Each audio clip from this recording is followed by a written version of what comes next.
The Kruger National Park is the largest game reserve in South Africa. It's also one of the world's top tourist attractions. But since 1998, 5 communities have been trying to settle a land restitution claim in the park. Among them is the Madonsi people, who claim 115,000 hectares belongs to them. Let's go to the trustees now. One of the trustees is Richard Miyambu, who can speak to us further about those issues there. Mr. Miyambu, thank you very much for your time. Just explain to us, the land applicants, exactly, the reasons they're saying that they actually should own part of the Kruger National Park. Good day to everyone. I thank you for giving us this opportunity. Now, we started this in 1998. Allow me to say this. By 1998, I was 40-something years, if you can count until up to today, which means there's a big problem on what is happening there. So, from the beginning, when we started this settlement, the government didn't give any opportunity to the poor of the poorest. Whatever they were doing for themselves, they didn't include us in negotiation, whatever they imposed to us. And then we have been forced to accept or to sign whatever without our legal right. That is the first point. We sign without our legal right. And they themselves, they had their legal right. So after then, we demanded whatever it's supposed to come to us. So we have been sent from pillar to post by the officials. Now, as I'm speaking to you, most of the people have passed away, and most of the families are fighting. As I'm speaking to you now, some of the people, they think we have accepted a brown envelope from Kruger National Park.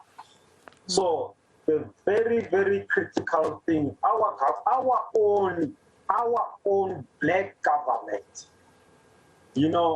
they are guilty as equal to apartheid government. Allow me to say this, because what they are doing, they are rubbing. It's like they are rubbing salt on a wound. So we have been. Okay. Mr. Miyambu, just, I think I read somewhere that the Restitution Commission actually offered, the claimants for 80,000 hectares of the land, but it seems they're offering you something really low, a price that's really low for each hectare. Can you explain that part to us? Hello? Yes, you know Mr. what Miyambu? they did? Yes, they offered us 610 rand per hectare, meaning there will be a equitable redress. That equitable redress is that they don't want to sit when we talk about the equitable redress, because we don't have a land right there. We understand that Kruger National Park, it's a hub of our economy. We do want a business opportunity also, so that our own kids can say something. They don't want to give us a notarial title deed, which means it's a traceable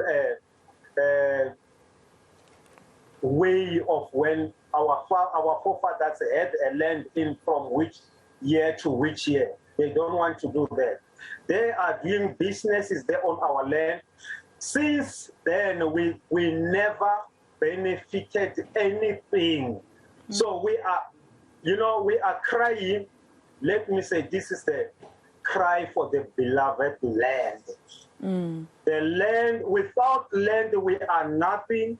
Our kids are suffering. Most of, if you can check, especially in Limpopo, we have got a lot of teenage pregnancy.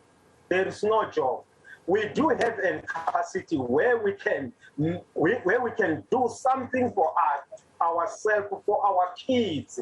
So the government is, let me put it, it's the government, because those people, they are working for the government. Whatever they say to us, they are saying, we as the government, we are saying 1, 2, 3, you know. They have started the projects. Those projects, they don't include us. There is this, they call the project management unit. They created a project management unit. That project management unit didn't help us. They forced us to accept. So, Mr. Miyambu, what is it that the trustees want from government now in terms of the land claim of the Kruger National Park? It seems there is no solution. Government is not coming to the fore, and you're saying that they speak to you every time without actually making sure that you have your own legal representative. So what is it exactly that the Madonsi people want, for instance, from government? First of all, you know, our government doesn't have a proper monitoring system.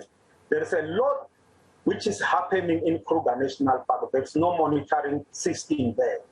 So if the government can get involved, let me say, if the president can get involved there, things can go right. We have been there from 98 till today. Can you check how long it is? They want everybody to die so that they can take whatever it belongs to our forefathers.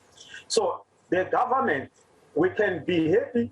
You know, we understand that there is people who are willing there from the government to do the right thing, but the people on the ground, you know what, they are doing a terrible thing, you know, to disadvantage. We have been disadvantaged by an apartheid.